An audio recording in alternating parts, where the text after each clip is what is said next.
ರಾಜ್ಯದಲ್ಲಿ ಸಿಎಂ ಸ್ಥಾನ ಬದಲಾವಣೆ ವಿಚಾರಕ್ಕೆ ಸಂಬಂಧಪಟ್ಟ ಹಾಗೆ ಕಲಬುರಗಿಯಲ್ಲಿ ಬಿಜೆಪಿ ರಾಜ್ಯಾಧ್ಯಕ್ಷ ವಿಜೇಂದ್ರ ರಿಯಾಕ್ಟ್ ಮಾಡಿದ್ದಾರೆ. ಖರ್ಗೆ ಹೆಸರು ಹೇಳಿದರೆ ಸಿಎಂ ಸಿದ್ದರಾಮಯ್ಯಗೆ ಕೋಪ ಬರುತ್ತೆ. ಕಾಂಗ್ರೆಸ್ ಸರ್ಕಾರ ಬಂದು 2 ವರ್ಷ ಮುಗಿತಾ ಬಂದಿದೆ. ಸಿಎಂ ಸ್ಥಾನಕ್ಕೆ ಸಿದ್ದರಾಮಯ್ಯ ರಾಜೀನಾಮೆ ಕೊಡಬೇಕಾಗಿ ಬರುತ್ತದೆ. ರಾಜ್ಯದಲ್ಲಿ ಸಿಎಂ ಸ್ಥಾನ ಬದಲಾವಣೆ ವಿಚಾರಕ್ಕೆ ಸಂಬಂಧಪಟ್ಟ ಹಾಗೆ ಕಲಬುರಗಿಯಲ್ಲಿ ಬಿಜೆಪಿ ರಾಜ್ಯಾಧ್ಯಕ್ಷ ವಿಜೇಂದ್ರ ರಿಯಾಕ್ಟ್ ಮಾಡಿರುವಂತಹದ್ದು. ಖರ್ಗೆ ಹೆಸರು ಹೇಳಿದ್ರೆ ಸಿಎಂ ಸಿದ್ದರಾಮಯ್ಯಗೆ ಕೋಪ ಬರುತ್ತೆ. ಕಾಂಗ್ರೆಸ್ ಸರ್ಕಾರ ಬಂದು 2 ವರ್ಷ ಮುಗಿತಾ ಬಂದಿದೆ. ಸಿಎಂ ಸ್ಥಾನಕ್ಕೆ ಸಿದ್ದರಾಮಯ್ಯ ರಾಜೀನಾಮೆ ಕೊಡಬೇಕಾಗುತ್ತದೆ. ಒಂದು ಕಡೆ ದಲಿತರಿಗೆ ಸಿಎಂ ಸ್ಥಾನ ಕೊಡಬೇಕು ಎಂದು ಕೇಳುತ್ತಿದ್ದಾರೆ. ಪರಮೇಶ್ವರ್ ಅವರಿಗೆ ಹೇಗೆ ಅನ್ಯಾಯವಾಗಿದೆ ಎಲ್ಲರಿಗೂ ಗೊತ್ತಿದೆ.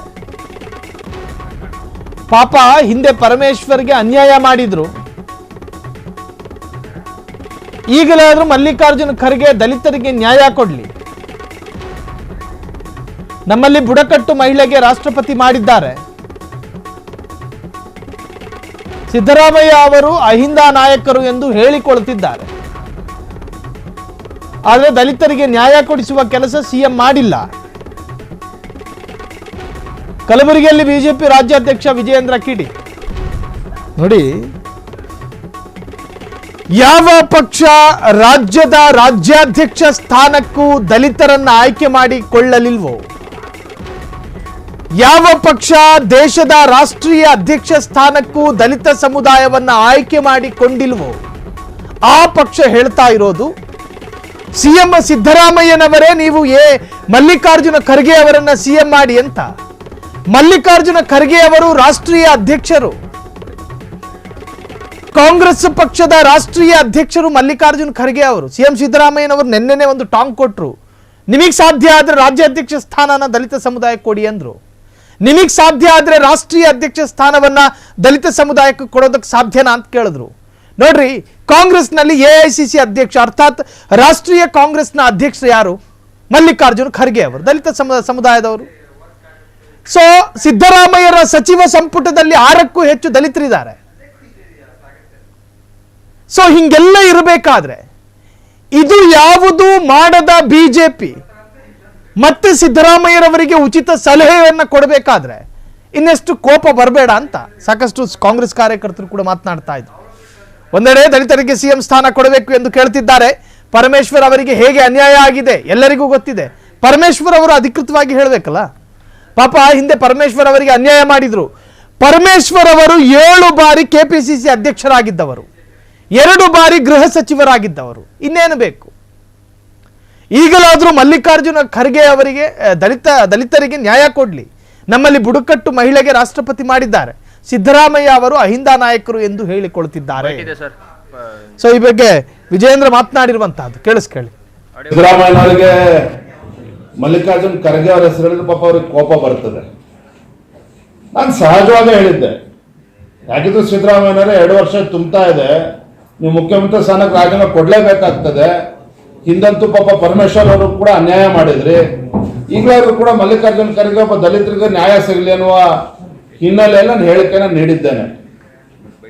ಆದ್ರೆ ಖರ್ಗೆ ಅವರ ಹೆಸರು ಕೇಳ್ಬಿಟ್ರೆ ಯಾಕೋ ಸಿದ್ದರಾಮಯ್ಯವ್ರ ಕೋಪ ಬರ್ತದೆ, ನನ್ನ ಮೇಲೆ ಹರಿಯ ಇದ್ದದ್ದನ್ನು ಕೂಡ ನಾನು ನೋಡಿದ್ದೇನೆ. ಅದೇ ಇದ್ರ ಬಗ್ಗೆ ನಾನು ತಲೆ ಕೆಡಿಸ್ಕೊಳ್ಳೋದಕ್ಕೆ ಹೋಗೋದಿಲ್ಲ. ಇವತ್ತು ಪರಮೇಶ್ವರ್ ಅವ್ರಿಗೆ ಹೇಗೆ ಅನ್ಯಾಯ ಆಯ್ತು ಎಲ್ಲವೂ ಕೂಡ ರಾಜ್ಯದಲ್ಲಿ ಚರ್ಚೆನೂ ಕೂಡ ಆಗಿದೆ. ಪರಮೇಶ್ವರ್ ಅವರು ಕೂಡ ಇದ್ರ ಬಗ್ಗೆ ಉಲ್ಲೇಖ ಮಾಡಿದ್ದಾರೆ. ಸಿದ್ದರಾಮಯ್ಯ ಹೇಗೆ ನಡ್ಕೊಳ್ತಾರೆ ನೋಡೋಣ. 5 ವರ್ಷ ನಾನೇ ಸಿಎಂ ಎಂಬ ಸಿದ್ದರಾಮಯ್ಯ ಹೇಳಿಕೆಗೆ ಸಂಬಂಧಪಟ್ಟ ಹಾಗೆ ಬಿಜೆಪಿ ರಾಜ್ಯಾಧ್ಯಕ್ಷ ಬಿವೈ ವಿಜೇಂದ್ರ ಪ್ರತಿಕ್ರಿಯೆ. ಸಿದ್ದರಾಮಯ್ಯ ಕಾಂಗ್ರೆಸ್ ಹೈಕಮಾಂಡ್ಗೆ ಸವಾಲ್ ಒಡ್ಡುತ್ತಿದ್ದಾರೆ. ಹೈಕಮಾಂಡ್ ಯಾಕೆ ಸೈಲೆಂಟ್ ಆಗಿದೆ ನಾನು ಹೇಳೋಕ್ಕಾಗಲ್ಲ. ಕೆಲವರು ಡಿಕೆ ಪರ, ಇನ್ನು ಕೆಲವರು ಸಿಎಂ ಪರ ಬ್ಯಾಟ್ ಬೀಸ್ತಿದ್ದಾರೆ. ಸಣ್ಣ ವ್ಯಾಪಾರಿಗಳಿಗೆ ತೆರಿಗೆ ಹೆಸರಿನಲ್ಲಿ ಸರ್ಕಾರ ಹೆಸರಿಸುತ್ತಿದೆ. ಬಿಜೆಪಿ ರಾಜ್ಯಾಧ್ಯಕ್ಷ ಬಿವೈ ವಿಜೇಂದ್ರ ವಾಗ್ದಾಳಿ ನಡೆಸಿದ್ದಾರೆ.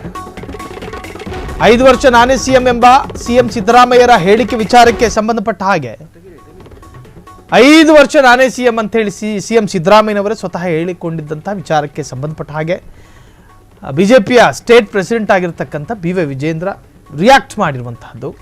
ಸಿದ್ದರಾಮಯ್ಯ ಕಾಂಗ್ರೆಸ್ ಹೈಕಮಾಂಡ್ಗೆ ಸವಾಲು ಒಡ್ತಾ ಇದ್ದಾರೆ ಅಂತ ಹೇಳಿ ವಿಜೇಂದ್ರ ಆರೋಪ.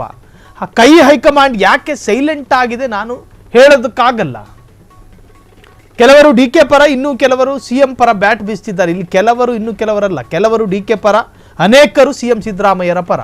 ಸಣ್ಣ ವ್ಯಾಪಾರಿಗಳಿಗೆ ತೆರಿಗೆ ಹೆಸರಲ್ಲಿ ಸರ್ಕಾರ ಹೆದರಿಸ್ತಾ ಇದೆ. ಬಿಜೆಪಿ ರಾಜ್ಯಾಧ್ಯಕ್ಷ ಬಿ ವೈ ವಿಜೇಂದ್ರ ವಾಗ್ದಾಳಿಯನ್ನು ನಡೆಸಿರುವಂತಹದ್ದು. ಈ ಬಗ್ಗೆ ವಿಜೇಂದ್ರರವರೇ ಸಿದ್ದರಾಮಯ್ಯ ವಿರುದ್ಧ ಮಾತನಾಡಿರುವಂತಹದ್ದು ನೋಡ್ಕೊಂಡು ಬರೋಣ. ಯಾಕೋ ಸಿದ್ದರಾಮಯ್ಯನವರಿಗೆ ಮಲ್ಲಿಕಾರ್ಜುನ್ ಖರ್ಗೆ ಅವರ ಹೆಸರು ಹೇಳಿದ್ರೆ ಪಾಪ ಅವ್ರಿಗೆ ಕೋಪ ಬರ್ತದೆ. ನಾನು ಸಹಜವಾಗಿ ಹೇಳಿದ್ದೆ, ಯಾಕಿದ್ರು ಸಿದ್ದರಾಮಯ್ಯನವರೇ 2 ವರ್ಷ ತುಂಬ್ತಾ ಇದೆ, ನೀವು ಮುಖ್ಯಮಂತ್ರಿ ಸ್ಥಾನಕ್ಕೆ ರಾಜೀನಾಮೆ ಕೊಡ್ಲೇಬೇಕಾಗ್ತದೆ. ಹಿಂದಂತೂ ಪಾಪ ಪರಮೇಶ್ವರ್ ಅವರು ಕೂಡ ಅನ್ಯಾಯ ಮಾಡಿದ್ರಿ, ಈಗಲಾದ್ರೂ ಕೂಡ ಮಲ್ಲಿಕಾರ್ಜುನ್ ಖರ್ಗೆ ಒಬ್ಬ ದಲಿತರಿಗೆ ನ್ಯಾಯ ಸಿಗಲಿ ಅನ್ನುವ ಹಿನ್ನೆಲೆಯಲ್ಲಿ ನಾನು ಹೇಳಿಕೆನ ನೀಡಿದ್ದೆ. ನಾನು ಆದ್ರೆ ಖರ್ಗೆ ಅವರ ಹೆಸರು ಕೇಳ್ಬಿಟ್ರೆ ಯಾಕೋ ಸಿದ್ದರಾಮಯ್ಯವ್ರ ಕೋಪ ಬರ್ತದೆ, ನನ್ನ ಮೇಲೆ ಹರಿಯ ಇದ್ದದ್ದನ್ನು ಕೂಡ ನಾನು ನೋಡಿದ್ದೇನೆ. ಅದೇ ಇದ್ರ ಬಗ್ಗೆ ನಾನು ತಲೆ ಕೆಡಿಸ್ಕೊಳ್ಳೋದಕ್ಕೆ ಹೋಗೋದಿಲ್ಲ. ಇವತ್ತು ಪರಮೇಶ್ವರ್ ಅವ್ರಿಗೆ ಹೇಗೆ ಅನ್ಯಾಯ ಆಯ್ತು ಎಲ್ಲವೂ ಕೂಡ ರಾಜ್ಯದಲ್ಲಿ ಚರ್ಚೆನೂ ಕೂಡ ಆಗಿದೆ. ಪರಮೇಶ್ವರ್ ಅವರು ಕೂಡ ಇದ್ರ ಬಗ್ಗೆ ಉಲ್ಲೇಖ ಮಾಡಿದ್ದಾರೆ. ಸಿದ್ದರಾಮಯ್ಯವ್ರು ಹೇಗೆ ನಡ್ಕೊಳ್ತಾರೆ ನೋಡೋಣ. ಕ್ಷಣ ಕ್ಷಣದ ಸುದ್ದಿಗಳಿಗಾಗಿ ಫ್ರೀಡಂ ಟಿವಿ ಸಬ್ಸ್ಕ್ರೈಬ್ ಮಾಡಿ, ಲೈಕ್ ಮಾಡಿ ಹಾಗೂ ಫಾಲೋ ಮಾಡಿ. ಹೊಸ ಸುದ್ದಿಗಳ ನೋಟಿಫಿಕೇಶನ್ಗಾಗಿ ಬೆಲ್ ಐಕಾನ್ ಮೇಲೆ ಕ್ಲಿಕ್ ಮಾಡಿ.